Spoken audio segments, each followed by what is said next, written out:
bien, salut tout le monde, bonsoir, plutôt bonsoir, et bienvenue pour cette seconde émission de Game Radio de cette année. Et nous sommes en présence du beau, du magnifique, du resplendissant Seb. Et ouais. Il y a Seb qui est avec nous ce soir, et il y a aussi Loïc en ma présence. Ouais, il y a moi, ouais. Et il y a en ma présence et pour cette seconde émission de Game Radio.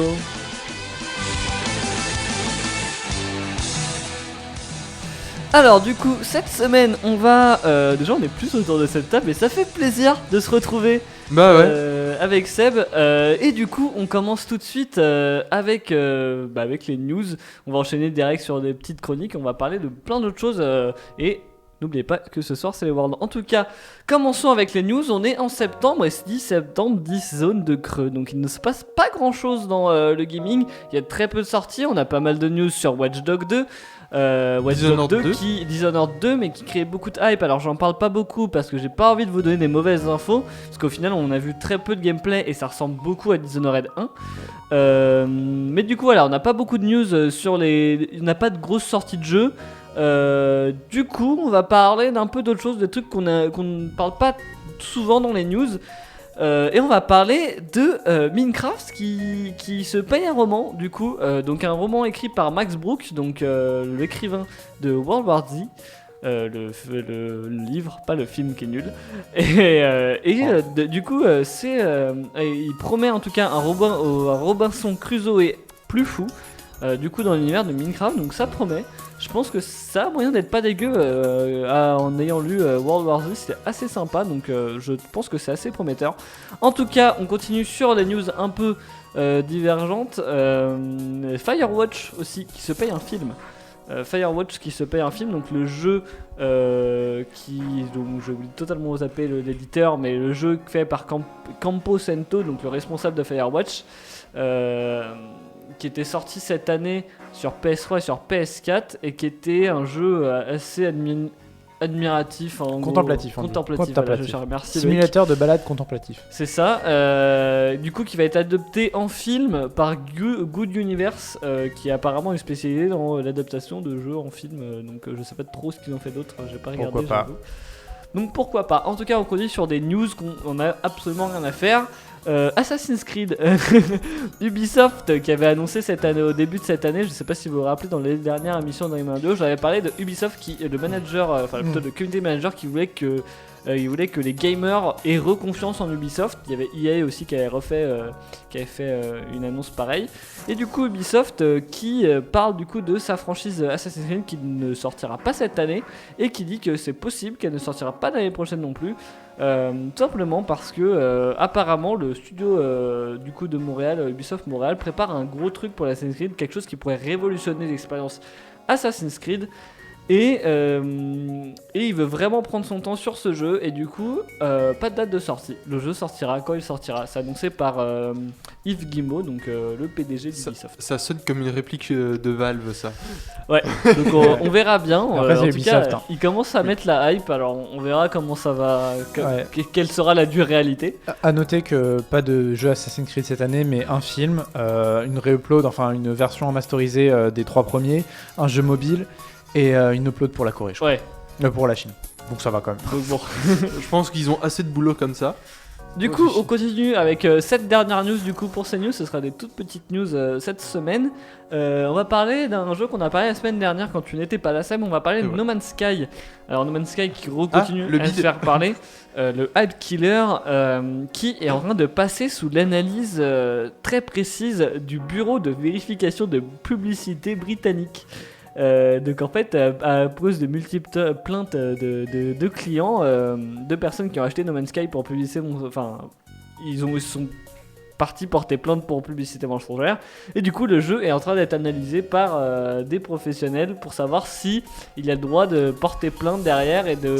Ça fait longtemps qu'on n'avait pas lynché quelqu'un en public et ça fait plaisir de revoir un peu ça. Donc du coup, il est Dans un possible, sens. il est très possible dans les dernières news qui sont sorties de cette analyse, il est fort possible même que No Man's Sky et Sony soient obligés de retirer toutes les affiches, toutes les publicités et toute la campagne publicitaire soient retirées d'internet ainsi que retirées des magazines où ça devait être publié, tout ça, tout devra être retiré. Et ils devront payer une amende qui s'élève à beaucoup, je ne me souviens plus du chiffre précis, mais qui s'élève à C'est beaucoup de payer. Genre, pour- il y a- beaucoup de zéro quoi. Il y a facilement 5 ou 6 zéros. C'est ça. Donc pas une très bonne news pour No Man's Sky. En tout cas, c'est tout pour cette semaine. On se retrouve la semaine prochaine en espérant d'avoir un peu plus de news parce que là, c'est vrai que c'est un peu creux. Et Et bah, tu as dit hype killer tout à l'heure, et là, je vais vous parler des vrais hype killers dans ma chronique.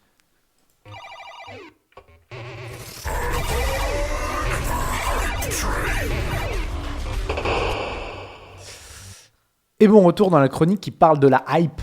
Et la semaine dernière, c'était ce qu'on discutait en autre de la hype de No Man's Sky, excusez-moi. Et aujourd'hui, la vraie hype qui est aujourd'hui, c'est la hype pour les Worlds de League of Legends. Donc le jeu qui avait rassemblé 38 millions de spectateurs simultanés l'année dernière, selon les chiffres de Riot en tout cas.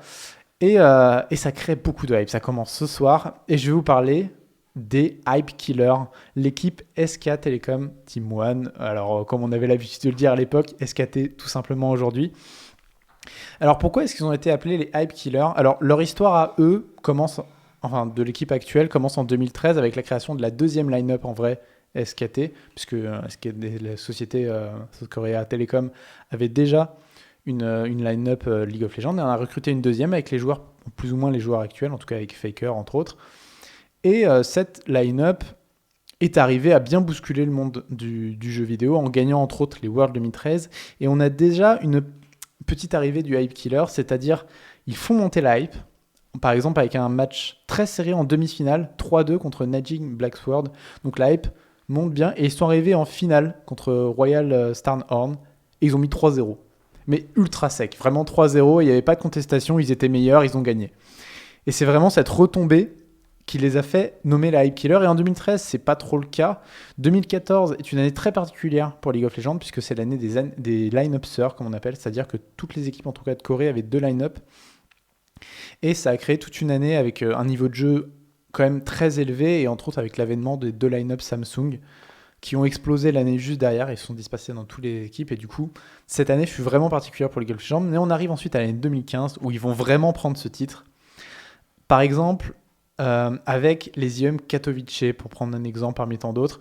Alors, il faut savoir que SK Telecom SKT ne fait pas d'IEM, ou presque pas. Ils en ont fait un en 2013 qu'ils ont gagné sans forcément beaucoup travailler. Et les IEM Katowice, ils sont arrivés aux IEM et même pas ils ont roulé dessus. Franchement, c'est un terme. Parce qu'ils n'ont pas perdu un seul match de toute la compétition. Genre, tout le monde à côté se débattait comme on pouvait et eux, ils ont fait 1-0, 1-0, 2-0, 2-0, 3-0. Fini.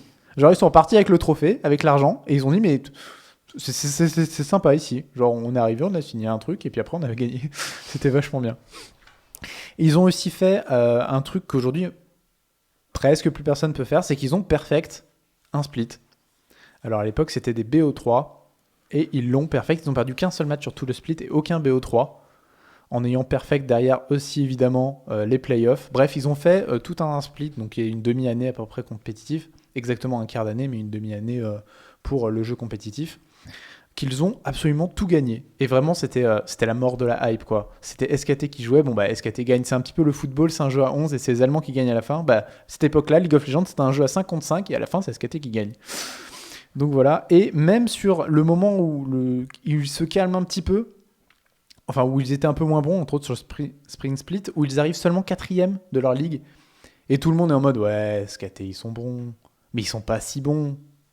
Derrière, 3-0, 3-1, 3-0 en play-off.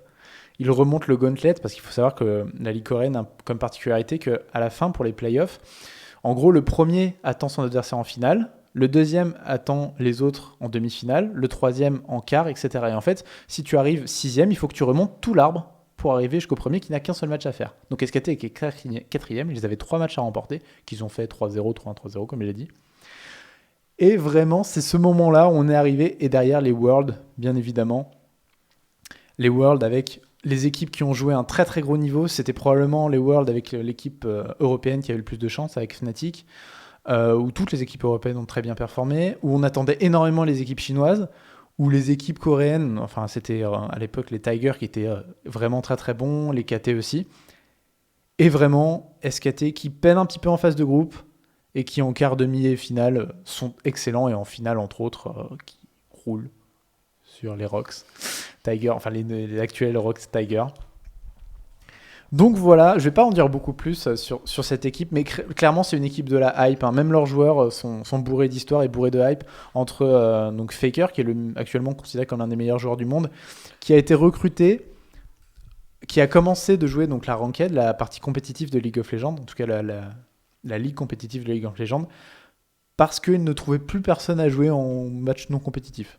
Genre, il était tellement haut dans le MMR qu'il mettait 20 minutes à trouver des joueurs. En fait, c'est littéralement le mec qui, voilà, il fait des 1v1 au basket. Il a tellement défoncé tout le monde qu'il est obligé d'aller voir des professionnels C'est ça. pour faire des 1v1. Quoi. C'est- Tout le c'est monde le joueur- refuse. C'est genre le joueur d'échecs qui, sur son banc, genre tout le monde a déserté son banc parce qu'il est trop fort.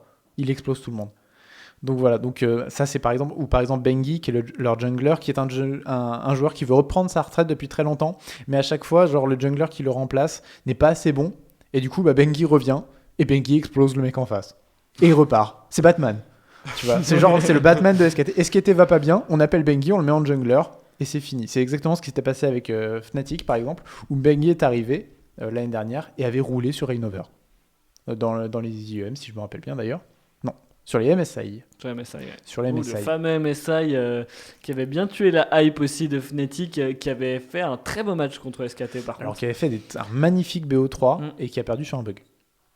Alors en C'est vrai, vrai. le match Ouais, était très tendu et sur le moment, il y a eu un bug et ils ont décidé de pas rematch, sachant que le bug était certes pénalisant mais ne donnait pas la partie C'était pas le bug des dégâts de Sejuani qui passe pas un mur. Ah oui, Sejuani oui, qui oui. dash à travers un mur De Craneover et se qui fait revient au bloquer, début quoi. de son Mm. dash. Et du coup, Reignover meurt et derrière ça débloque le Nashor et choses comme ça. Et d'ailleurs, les interviews sont très drôles après ça parce que genre l'équipe Fnatic a vraiment dit genre on n'y croyait tellement pas et sachant quand un bug arrive, tu as un temps d'1 minute je crois après où tu peux mettre pause et demander à Riot si tu peux lutter Oui. contre ce bug si vraiment et genre ils s'y attendaient tellement pas que vraiment ils se sont rendus compte qu'à la fin du match qu'ils auraient juste pu faire pause et demander un rematch. J'avais vu aussi, c'était Daylor, toujours le coach de l'époque, pour s'attarder un tout petit peu sur la question, après je te laisse répondre, mais ça pose un réel dilemme aux joueurs parce qu'au final, ils se disent peut-être que là, au final, on peut quasiment reprendre, on peut quand même reprendre l'avance qu'on a perdu à cause de ce bug, alors que recommencer une game, si on perd l'avance, on a perdu notre chance tout court, quoi. C'est ça, Donc, c'est vraiment c'est un un choix dilemme. difficile. Ouais. Et pour juste finir, donc sur l'arrivée de ces Worlds de cette année, il faut savoir que, fait exceptionnel sur League of Legends, une équipe va participer 2 fois, l'équipe gagnante des Worlds va reparticiper l'année suivante, parce que ce n'était jamais arrivé actuellement sur les Worlds de League of Legends. Quand tu gagnes un World, normalement tu ne vas pas au suivant, soit parce que tu disbandes, soit parce que tu rates ta qualification. Donc c'est pas une règle officielle de League of Legends, c'est une règle non C'est écrite. une règle officielle, et cette année elle est brisée. Cette année elle est brisée, et il faut savoir que SKT a perdu la finale contre Rocks Tigers, ce qui n'était jamais arrivé. SKT n'a jamais perdu de match très important contre Rocks Tigers. Donc Rocks Tigers d'ailleurs, qui avait perdu contre KT. SKT avait perdu contre KT dans un des matchs les plus beaux de cette année. Et c'est Rocks Tigers qui a gagné contre KT. Sachant que Rocks n'avait jamais encore gagné une seule fois le split coréen, alors qu'ils ont toujours fini entre le top 1 et le top 3 depuis 3 ans. Donc ils étaient un peu vénères. Et du coup, cette année, SKT arrive fort, mais pas grand favori. Est-ce qu'ils vont tuer la hype à nouveau ? Certains le prédisent. Certains croient au hype kill à nouveau. Et un SKT peut-être un peu hésitant dans les phases de poule, mais qui derrière détruit tout le monde en quart, demi et finale. En tout cas, on va le savoir dans les 2 prochaines semaines, Voilà. en octobre. Les Worlds Fin qui commencent en effet ce soir C'est ça. et qui se terminent dans 2 semaines.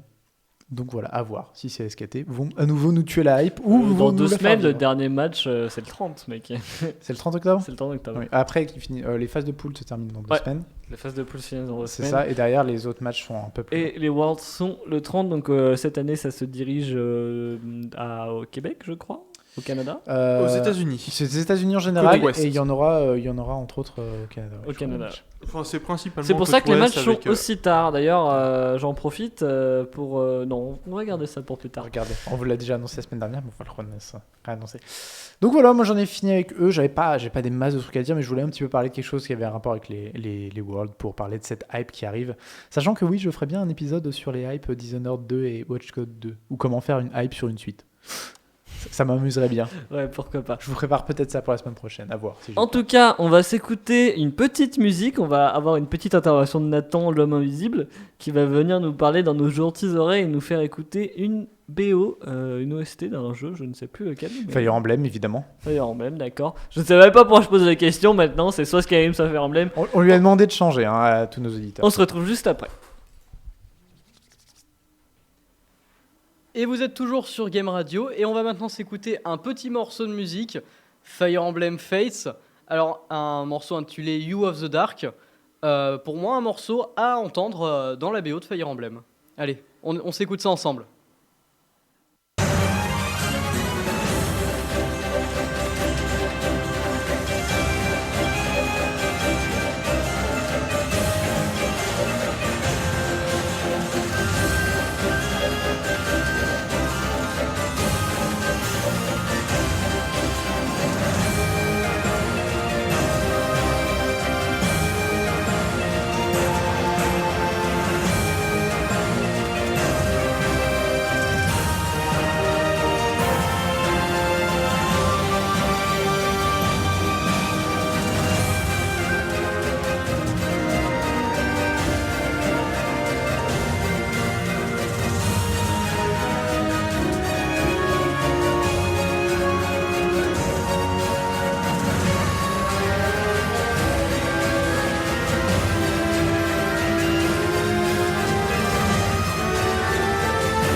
Et du coup, une super musique de Fire Emblem. Du coup, merci Nathan. On se Mais demande change. Ouais, on se Franchement, demande arrête qu'est-ce que avec tu ça. vas nous donner la semaine prochaine. Hein. Oh là là. Du coup, on va enchaîner sur les news e-sport de cette semaine. Et je pense que le sujet principal va concerner les news, oui d'ailleurs, et les Worlds. Et ben même pas.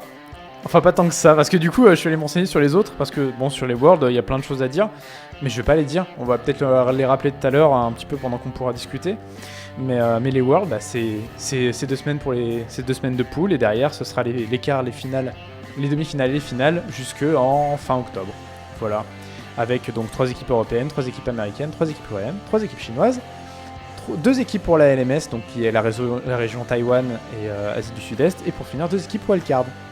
Qui sont bien évidemment les meilleures équipes. Les meilleures équipes du monde, sélectionnées sur tous les gens qui sont pas présents dans tout le reste, c'est-à-dire genre les Brésiliens et les Russes. Voilà, mais qui sont très drôles. Ils sont très très drôles à regarder. Et c'est toujours des très bons matchs à les wildcards. On va parler un petit peu plutôt des autres sports, des autres e-sports plutôt, avec en premier un très grand perdant, Overwatch, puisqu'il s'est pas passé grand chose en fait sur Overwatch cette semaine. Il y a eu l'Overwatch Open qui se déroule actuellement. Il y a aussi plusieurs petits tournois qui traînent par là, comme les Underdog Overwatch qui ont commencé produits par Gaming. Mais vraiment, c'est pas la joie. Donc Overwatch, on va oublier tout de suite. Par contre, CSGO, il y a un petit peu plus de trucs qui se passent, mais quand même vraiment pas grand chose. C'est l'ESL Pro League que j'avais dit la semaine dernière qui continue, qui est un petit peu les LCS de CSGO pour ceux qui ne connaisseraient pas. Et qui continue avec actuellement Ninja in Pyjama qui est en tête, une grande équipe de CSGO, NiP, qui avait d'ailleurs une équipe League of Legends à une époque, mais qui a toujours été reconnue pour ses joueurs pro de FPS en général. Il faut savoir que la finale de CS se déroulera à Sao Paulo au Brésil, ce qui est assez exceptionnel parce que c'est assez rare que le Brésil soit vraiment intégré dans l'e-sport. Comme on peut le voir avec League of Legends où les wildcards sont... Enfin, le Brésil c'est les petites équipes qu'on a récupérées par-ci par-là quoi. Donc voilà. Et il faut savoir aussi pour CSGO un petit drama qui traîne pour les World Championships, qui sont les World Championships de CSGO, donc la plus grosse compétition de CSGO. Il faut savoir que l'Australie n'a pas pu valider son équipe et que c'est la Turquie qui le remplacera donc après un petit match de barrage avec des Belges je crois et des Polonais qui traînaient. Bref, ils ont fait un petit match de barrage à 4 ou 5 et c'est la Turquie qui a sorti. Donc pas d'équipe pour l'Australie, c'est la Turquie qui le remplacera. On va passer un petit peu sur SC2 avec la Cross Final Corée. Alors je vous avais parlé la semaine dernière de la finale de la GSL et de la Star League, qui sont donc les deux grosses ligues 1v1 de Corée. Et bien il faut savoir que vu qu'il y a deux grosses ligues, il y a une finale qui rassemble les deux meilleurs de chaque ligue, donc les deux finalistes. Et ça s'est soldé par une victoire de Dark qui avait gagné la Star League. Sachant que je trouve que ça a été un petit peu biaisé parce qu'il faut savoir que Bioun, donc le gagnant de la GSL, est tombé contre Dark en demi, sachant qu'il y a deux demi et une finale. Donc il y avait les deux premiers ensemble puis les deux deuxièmes ensemble. Que le match s'est terminé par 3-2, donc plutôt serré pour Dark qui est arrivé ensuite en finale et qui a battu Solar je crois. Mais j'ai un gros doute, donc oubliez ça. Et pour finir, on va parler vite fait. Alors, pour finir sur SC2, on va parler vite fait de la Kespa Cup, qui est une autre très très grosse ligue coréenne organisée par Kespa, donc qui est probablement le plus gros organisateur des sports de Corée. Donc, sachant qu'il y a quelques invités foreigners dans cette Kespa Cup, et entre autres Marine Lorme, notre Français national, l'un de nos Français en tout cas, qui est invité là-bas, sachant que sa poule est assez relevée avec entre autres Solar, qui est le deuxième de la Star League, si je me rappelle bien. Et 2-3 autres non-coréens plutôt solides. Donc on n'est pas sûr qu'il passe les poules, mais en tout cas il nous représentera donc à la Kespa Cup. Et pour vraiment finir ces news e-sport, on va finir par une petite news fun. Carrefour se lance dans l'e-sport. Et oui, avec une compétition donc sponsorisée par Carrefour et par le ESL, tout ça, en Espagne, sur FIFA et NBA 2017. Alors, ce n'est pas du gros e-sport, il faut bien le dire, mais ça me faisait marrer de voir Carrefour arriver dans l'e-sport. Et autre news aussi là-dedans, il faut savoir que Canal+, et France 3 je crois, François se lance aussi un petit peu dans l'e-sport à le couvrir avec des mags e-sport, le premier qui s'est déroulé la semaine dernière pour Canal+. Et France 3, je ne crois pas qu'il soit déjà arrivé encore, mais il va arriver. Plus évidemment tous les articles qui arrivent avec les championnats du monde de League of Legends, Le Monde qui a fait un article, des articles, vraiment des petits articles qui traînent partout. L'équipe qui a fait un article aussi qui, alors l'année dernière retransmettait en partie les Worlds, je crois cette année aussi, je pense, en partenariat avec Gaming. Donc voilà, donc les médias traditionnels qui se mettent un petit peu à l'e-sport en tout cas pour des événements comme les Worlds, mais bon, quand on a des pics à 60 000 je crois sur Gaming l'année dernière. J'ai peut-être exagéré un peu le chiffre, mais il y avait un gros pic. Et en tout cas sur 38 millions pour le monde. On comprend que ça les intéresse.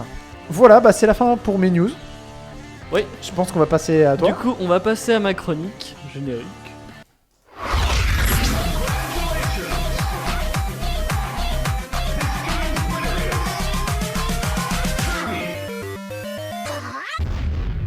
Oui, vous qui nous écoutez, vous êtes l'élu. Vous êtes l'élu, l'unique élu.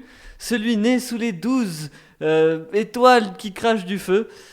Oui, c'est vraiment ridicule comme intro. C'était tout simplement pour parler des MMORPG, comme peut-être vous l'avez déjà deviné. Les MMORPG et leur histoire personnelle. Alors, tout simplement, pourquoi tu serais l'élu ? Pourquoi, si je dis vous êtes l'élu, peut-être que je parle à Loïc qui est devant moi, qui m'écoute. Est-ce que c'est lui l'élu? Est-ce que c'est vous qui nous écoutez sur SoundCloud? Est-ce que c'est vous qui nous écoutez en direct? Peut-être que vous êtes tous les mêmes élus. Et c'est là qu'on va parler du coup d'une problématique qui arrive, qui est assez fréquente dans les MMORPG. Du coup, ça concerne l'histoire personnelle dans les MMO. Parce que oui, les MMORPG, c'est un genre de jeu qui est là depuis un bon bout de temps, qui commence à beaucoup s'installer dans les mœurs et qui crée beaucoup de hype en ce moment, pour reparler de la hype.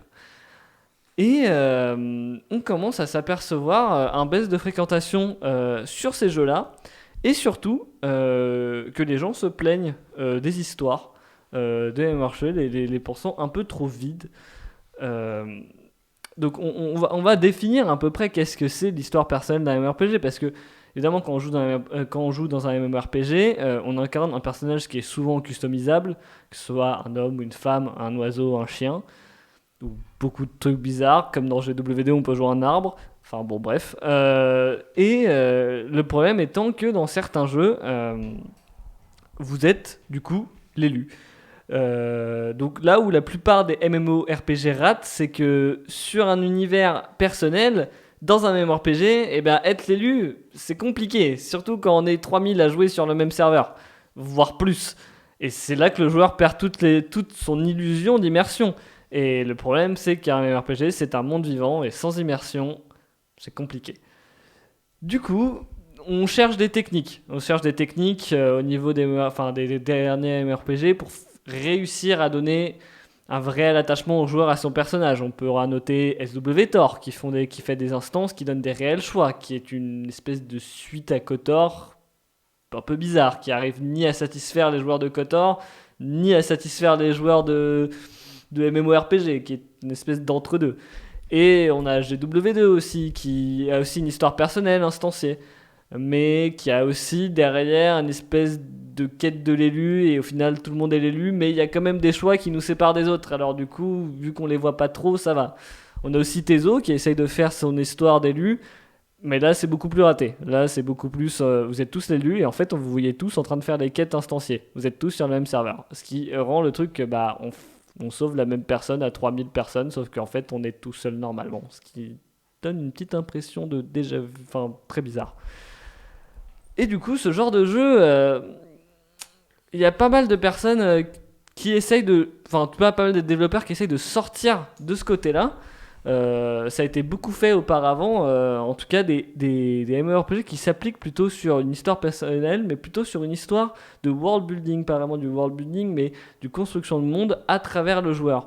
C'est-à-dire qu'on va essayer de présenter via les quêtes et via la ligne que va suivre le joueur, les différentes règles qui séparent le monde réel nous on habite aujourd'hui et le monde virtuel où on va s'amuser à faire n'importe quoi.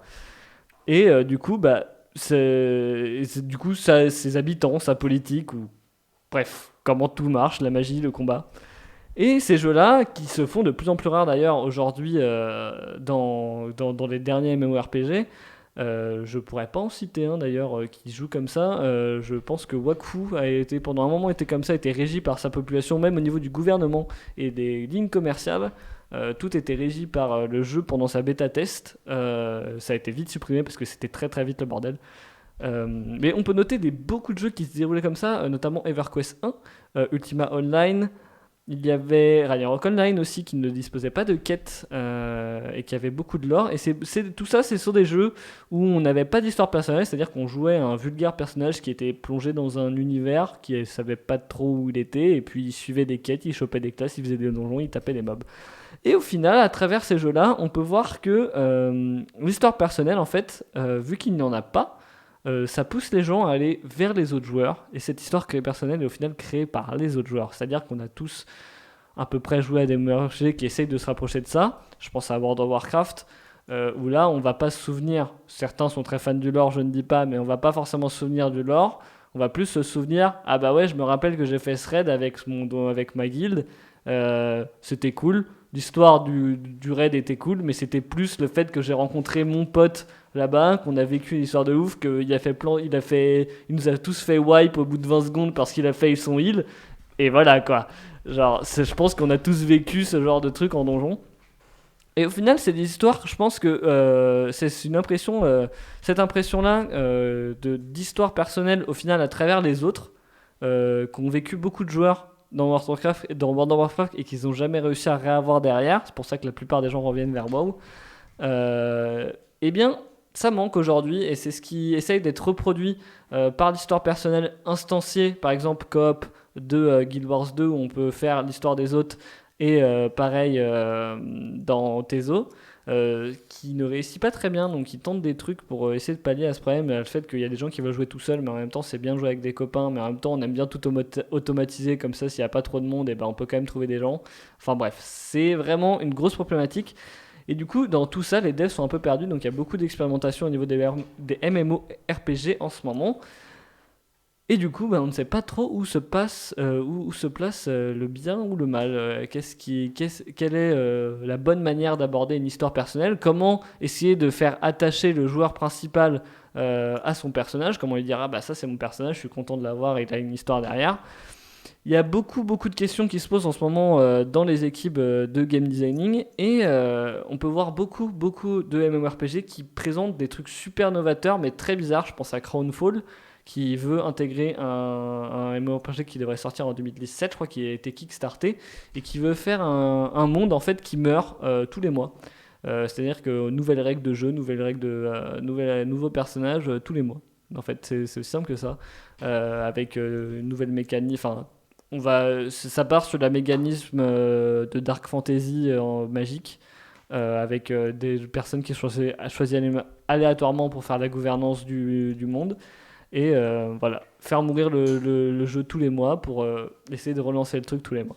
Donc voilà, pas mal de MMORPG comme ça qui veulent sortir un peu de l'ordinaire pour essayer de relancer une réelle identité de groupe quand on joue dans un MMORPG qui a tendance à se perdre quand on voit des jeux comme SWTOR, sans vouloir vexer Seb qui est avec nous, qui sont très instanciés et qui au final ne permettent pas forcément de jouer beaucoup avec ses copains à côté. Je pense à Tezo aussi, sauf en donjon, au final on joue plus à côté des copains qu'autre chose.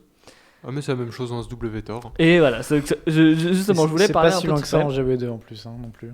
C'est par pas, exemple. ouais, c'est pas loin non plus. C'est pas loin non plus avec ce manque de trinité, mais on va pas en parler maintenant de la trinité.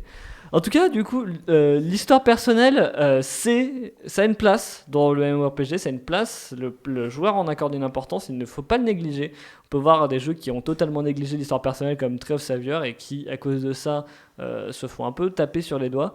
Donc ce n'est vraiment pas à négliger, les devs sont au courant, enfin la plupart des devs, mais ça a peut-être moins d'importance qu'on le pense.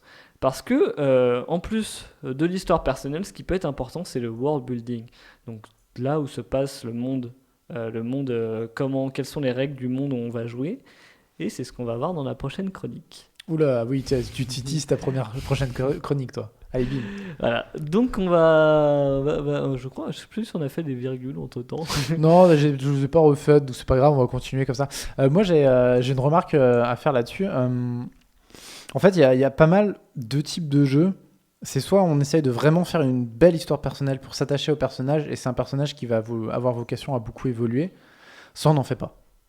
Voilà. Et il y a un petit peu l'hybride entre les deux, où on espère que le mec va s'attacher au personnage, comme par exemple World of Warcraft, où ton personnage est relativement suivi, mais en même temps pas tant que ça. Enfin, c'est pas si identifié que ça, quoi. D'un côté, on a un extrême comme SWTOR, où ton personnage, on essaie qu'il ait des vrais choix sur le monde dans lequel il est. Et pour le coup, il en a. Et pour le coup, il en a, mais en même temps, tout le monde en a, donc oui, c'est sûr.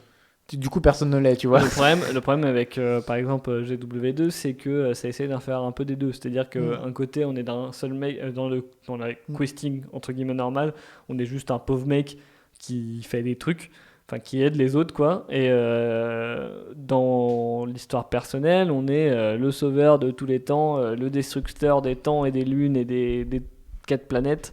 Enfin... Et le problème, c'est de faire un mix des deux. Du coup, on ne sait pas trop s'y retrouver. D'un côté, on vient de sauver le monde et derrière, on nous dit de ramasser les poulets, quoi. En vrai, moi, GW2, j'accrochais pas à la quête principale. J'ai jamais vraiment accroché à la quête principale juste parce que ça m'intéressait pas, en fait. Genre, je suivais la quête et je me disais, ah ouais, c'est cool, je vais tuer des trucs machin. Puis là, je vais là. Puis après, je me disais, ah ouais, en fait, j'ai peut-être fait des trucs importants. Mais en fait, pour moi, c'était comme une quête. J'étais un pecno, quoi.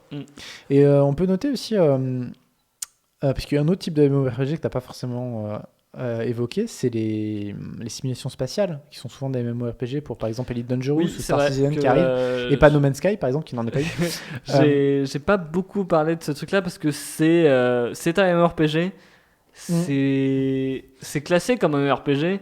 C'est un fonctionnement tout à fait différent pour parler de Eve, Oui. qui est un MMORPG, mais Ouais, qui qui est encore plus qui est particulier. super Mais là, particulier. en Donc fait- je pense on pourra faire un épisode spécial. Enfin, je pourrais m'attarder plus sur le sujet. J'ai décidé de pas le faire parce que ça me paraissait trop compliqué dans la petite Et- lasse de Bah, temps. c'est mais- un genre à part, c'est ce qu'on appelle un space opéra, quoi. Oui, en plus. Et du coup, est-ce Ah, que c'est- c'est vraiment un MMORPG? Est-ce que Bah, c'est je pas pense- du tout un MMORPG? je C'est pense un peu que entre les oui. deux, je pense. Mais par exemple, en fait, la grosse différence qu'il y a avec beaucoup de MMORPG, c'est qu'il n'y a pas de classe en fait. C'est vrai. C'est qu'en fait, quand tu as besoin de quand tu veux changer ton style de jeu, tu n'as pas besoin de changer de perso. Et je pense que c'est pour ça qu'ils s'économisent la plupart complètement d'une histoire personnelle. Et Elite Dangerous, c'est même pas un bout on dit même pas ton nom. C'est genre vraiment, genre, il y a même personne qui te parle dans ce jeu, quoi. Ouais, C'est il vraiment y a genre. pas de tuto en plus. Il n'y a donc, pas de tuto, il n'y a rien, t'es laissé au milieu de nulle part et on te dit, genre t'arrives dans une station et tu demandes s'il y a du boulot, quoi. T'as vraiment l'impression d'être un camionneur de l'espace qui vient juste d'arriver, que t'as eu ta première bécane, tu fais les mecs, est-ce que j'ai des pizzas à livrer quelque part? C'est vraiment ça, quoi. Et en même temps, en fait, avec le temps, vu que c'est toujours le même personnage qui parfois se fait exploser son vaisseau et meurt à moitié, mais en fait tu te dis j'ai été sauvé, enfin. Il faut bien admettre, sinon le jeu serait très nul. Si on pourrait vraiment mourir et plus jamais se reconnecter, c'est nul. Mais genre, tu t'identifies au personnage juste parce qu'en fait, il n'y a que celui-là. Et du coup, c'est toi en fait, ce personnage. Alors par exemple, sur des jeux plus typés avec des classes comme Tree of Savior, comme Guild Wars 2, des choses comme ça, en fait, il y a un moment où tu arrives avec ton perso, tu te dis, bah, je vais en faire un autre. Et du coup, tu t'identifies pas à celui-là et tu trouves pas de raison pour continuer celui-là, quoi. Et c'est ça que je pense qu'ils essaient de faire avec une histoire personnelle qui réussissent pas toujours. Genre dans Tree of Savior, c'était vraiment nul. C'était une horreur. Tu te connectes littéralement, la première chose que le mec te dit, c'est tu es l'élu. ouais, D'accord. c'était pas terrible. Il y a même pas la petite moment où tu sais, genre, t'es un petit apprenti et qu'on découvre au fur et à mesure que t'es l'élu. Non, littéralement, genre, t'arrives et il y a une déesse qui arrive et qui te dit tu vas sauver le monde. Et toi, tu dis, mais je sais même pas qu'est-ce que c'est. J'ai pas envie de le sauver, mais vraiment, je m'en bats les couilles.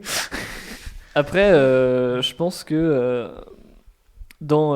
pour revenir sur les space opéra qui te laissent un peu qui te balancent dans un monde, c'est vrai que ce fait que tu as qu'un seul personnage et que tu l'évolues, c'est vrai que ça a jamais été exploré du côté des MMORPG entre guillemets médiéval. Classique. Ça ouais classique. Ça pourrait être intéressant de voir un MMORPG popé où tu peux pas faire qu'un seul personnage et respect quand tu veux. Je pense à Ragnarok qui au final s'approchait un peu à ça. Tu pouvais respect à peu près quand tu veux. Tu pouvais pas changer de classe. Mais Par c'est contre, ça en tu fait. pouvais respect. Parce que c'était pareil pour Rift, qui avait un système où tu avais une classe et derrière tu avais 8 sous-classes, on va Ouais, dire. c'est ça. Et que tu pouvais respect un petit peu comme tu voulais. Mais en vrai, tu changeais pas de classe. Tu changeais un peu de style de jeu, mais tu changeais pas de classe. Tu pouvais Ouais. pas te dire, je vais faire un match demain. Bah non, t'es guerrier. WoW apparemment aussi se rapproche du système. En discutant avec quelqu'un qui s'y connaît un peu, tu peux plus facilement en fait respect. Ouais, mais c'est pareil, tu changes pas de classe. Oui, T'es bah, démoniste, Par t'es démoniste, contre, quoi. C'est ça. je me suis renseigné sur un MMORPG. Il y a pas mal de fans d'animé qui jouent parce qu'en fait c'est un animé fan service Mhm. clairement, enfin un MMORPG fan service qui paye des licences d'animé pour avoir des objets d'animé dedans Mhm. et qui est assez stylé comme animé parce qu'au final ils arrivent à sortir un peu de ce fait, bah, c'est un MMORPG pour les fans d'animé parce qu'au final ils ont un gameplay qui est super différent et surtout bah, justement en fait, t'as un personnage, tu peux faire plusieurs personnages, mais ton personnage, en fait, tu peux le faire revivre tout. Enfin, quand tu payes le jeu, tu peux le faire quand tu veux. Sinon, c'est gratos toutes les semaines, je crois. Et encore, je crois, le premier mois, tu peux le faire tous les jours gratos. Et en fait, le faire revivre, c'est-à-dire qu'il repart du niveau 1, mais il garde tous ses skills, mais par contre, il perd tous ses stats. Du coup, tu peux apprendre absolument tous les jobs. Et du coup, tu pas mal. apprends tous les jobs et derrière, tu augmentes tes stats en fait, plus qu'autre chose. Et en fait, c'est genre, il y a une espèce dans ces cas-là d'identification par grinding, quoi. C'est genre, en fait, c'est comme genre un perso d'Icon Slash. Tu l'as tellement farmé ce truc-là que tu finis par l'aimer. Mais sinon, à part cette identification-là, c'est difficile dans un MMO d'en avoir une.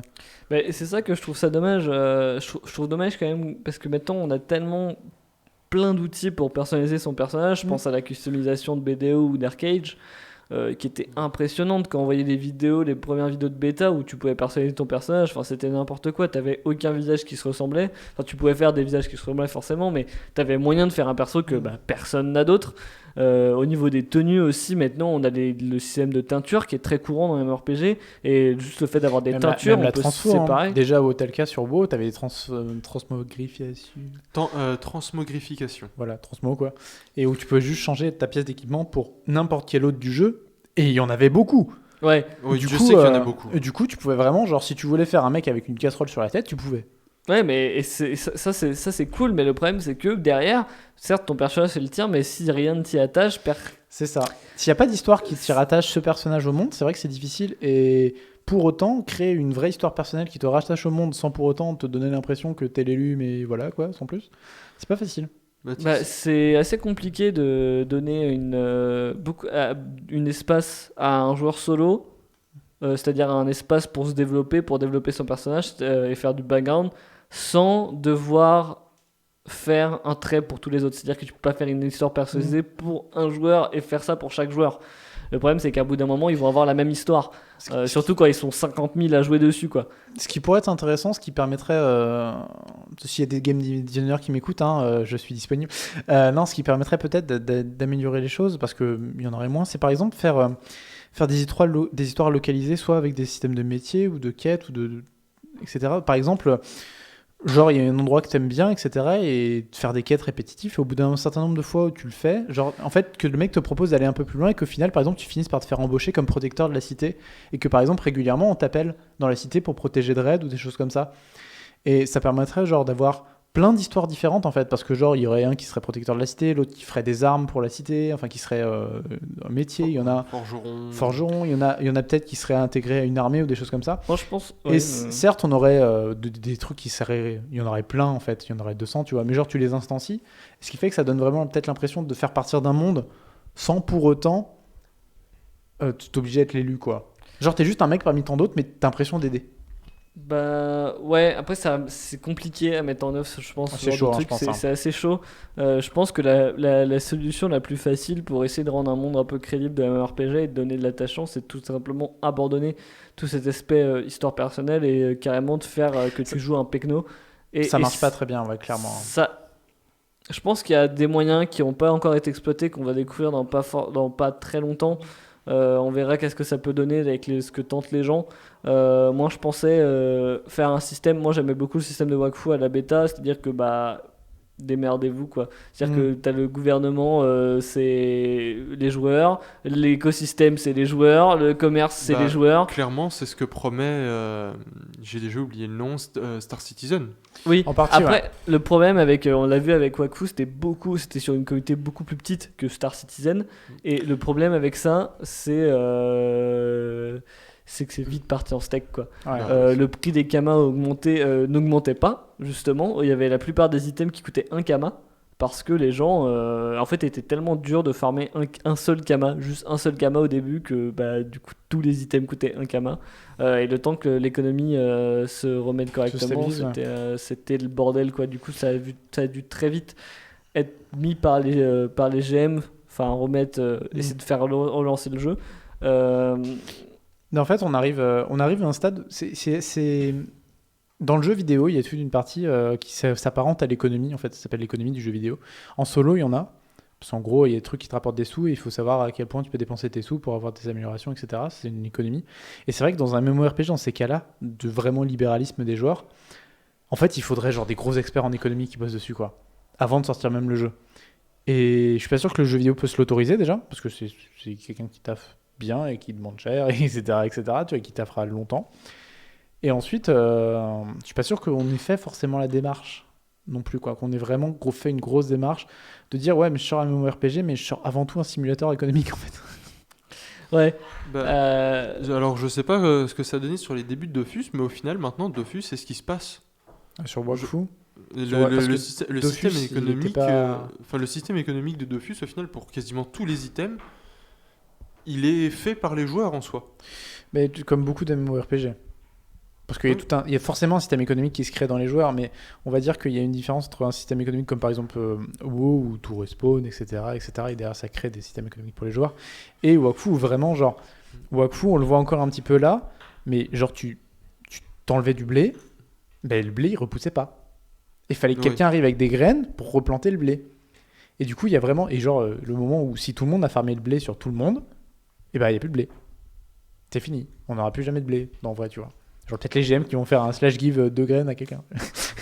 Et du coup, il y avait vraiment tout ça qui était, il y a vraiment tout ça qui était mis, quoi. Et Ouais, là, j'avoue que c'est vraiment tout l'économie du jeu qui était créée par les joueurs. C'est ça, c'est que je sais pas si ça arrive sur Wakfu, mais ça aurait pu être très drôle que par exemple une guilde se décide de raid une ressource, de virer toute cette ressource du jeu et de garder tout pour eux et de faire sur des instances privées, parce que je sais que dans Wakfu il y a des instances privées où tu peux repousser des trucs, et de garder juste comme l'or en vrai pour nous, du coup d'avoir tous les stocks. Sauf et que vu là, que la ce serait de demande l'or est qui grande. pousse.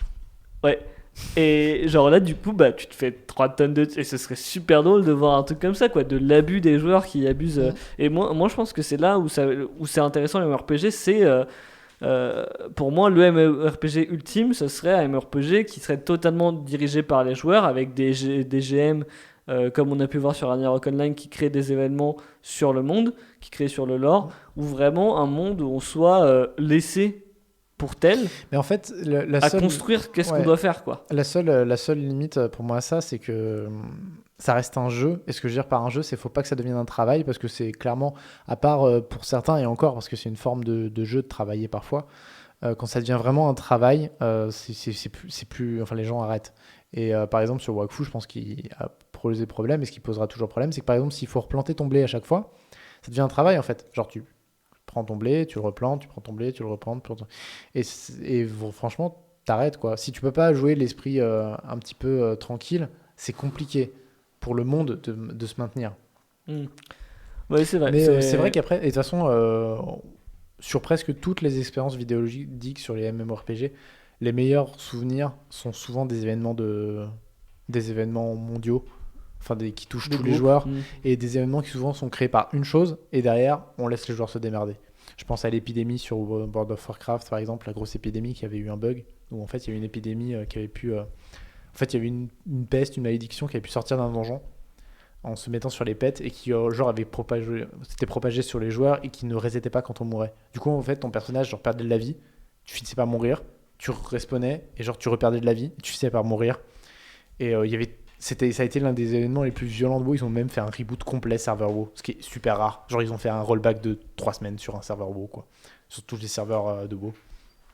Et ça, c'était une expérience que beaucoup de joueurs avaient trouvé complètement incroyable, parce qu'il y avait eu... C'était vraiment genre le monde entier, enfin tout le monde de WoW avait couru, genre il y avait des zones infectées, des zones qui étaient pures, les gens qui empêchaient les gens infectés de rentrer et tout, des personnes qui essayaient d'aller heal les gens infectés pour qu'ils puissent faire des trucs, etc. Ça avait vraiment été un événement complètement dingue dans le monde de WoW. Ce qui est assez stylé quand même quand c'est assez cool. Entendu comme ça, moi je trouve que justement c'est là où on passe le meilleur des moments pour parler tout à fait d'autre chose. Enfin pas tout à fait d'autre chose, mais un peu grossir le sujet. Il y a l'animé, le manga, parce que je regarde beaucoup de mangas, moi, beaucoup d'animés, Sword Art Online, qui parle de personnes bloquées dans un MMORPG. Moi le concept me plaisait bien, pas forcément tu bouges et tu bouges dans le monde et c'est comme tu bouges en vrai qui est impossible.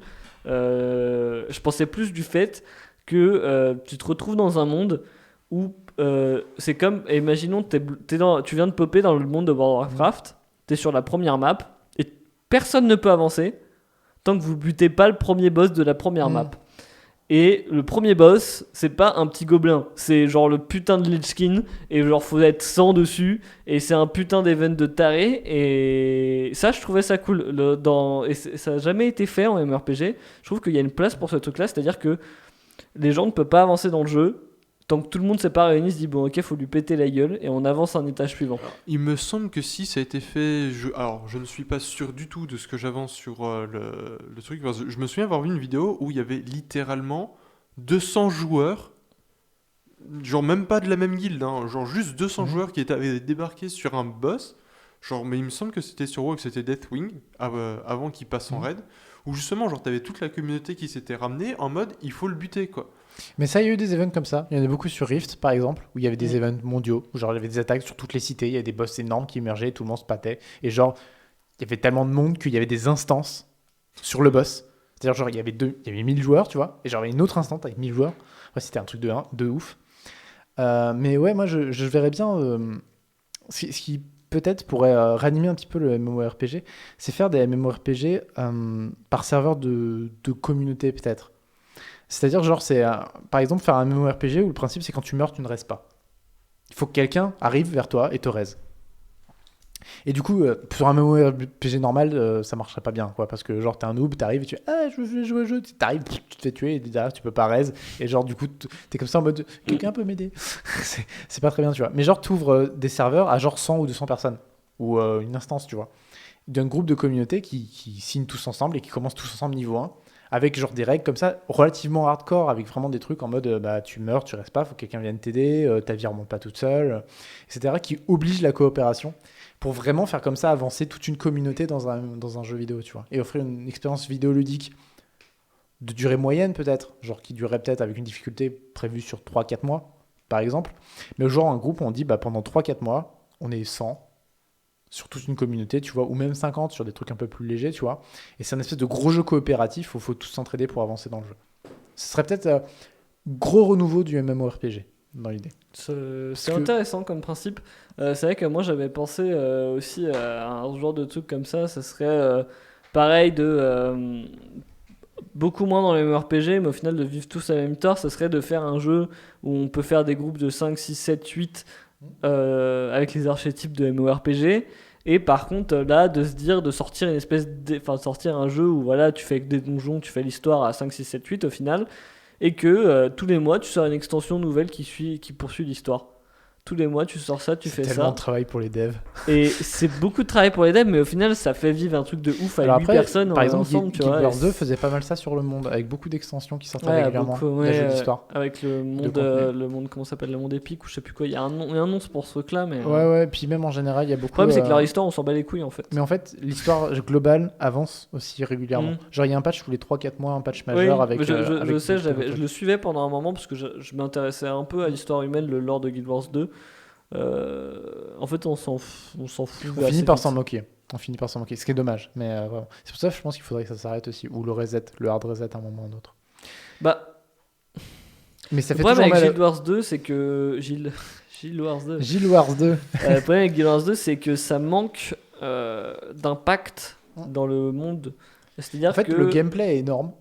L'impact du gameplay sur le personnage. Moi, je sais que le gameplay, j'adore. Genre, je joue et j'aime bien. Alors qu'il y a plein de trucs que j'aime pas faire dans les MMO, genre farmer. Et j'aime bien sur GW2 parce que c'est bien fait. Mais par contre, genre, l'implication dans le monde. Le fait, par exemple, de pas parler aux gens pour les quêtes, etc. Genre, t'as vraiment l'impression de passer. De faire ramasser 2 autres brins d'herbe et de repartir.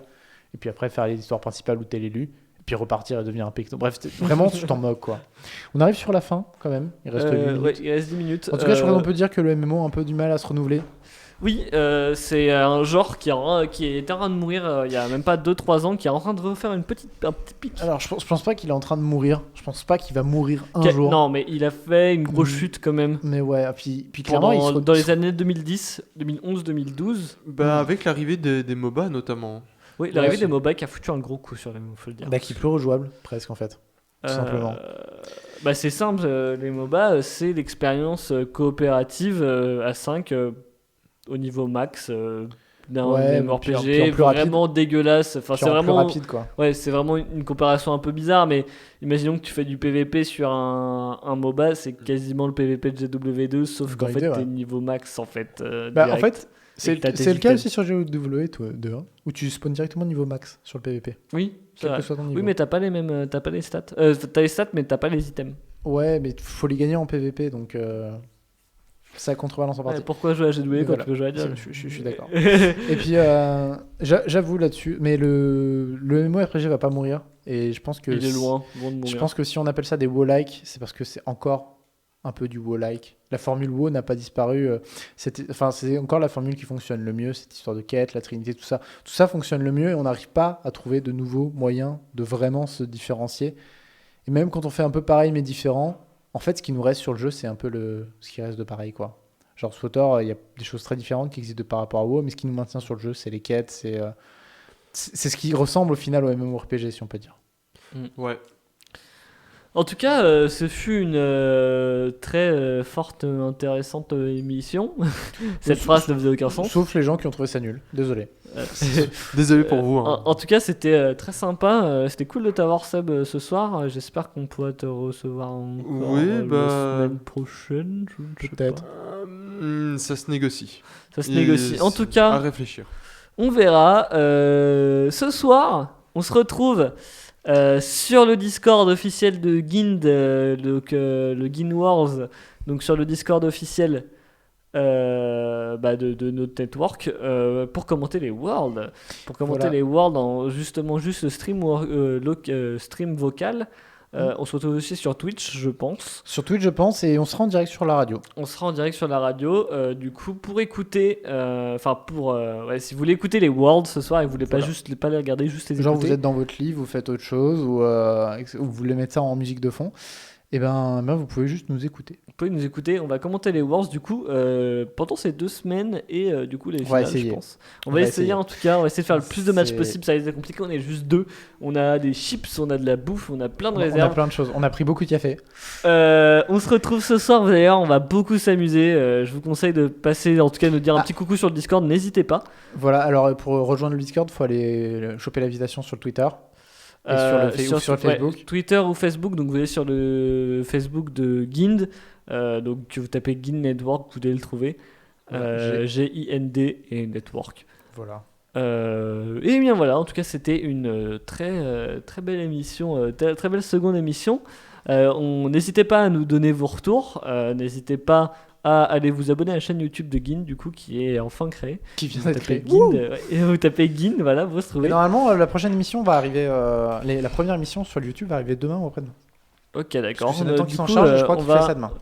Du coup, eh bien, c'était un plaisir d'être en votre compagnie, chers messieurs. On se retrouve jeudi prochain, même heure, quasiment même personne, on verra.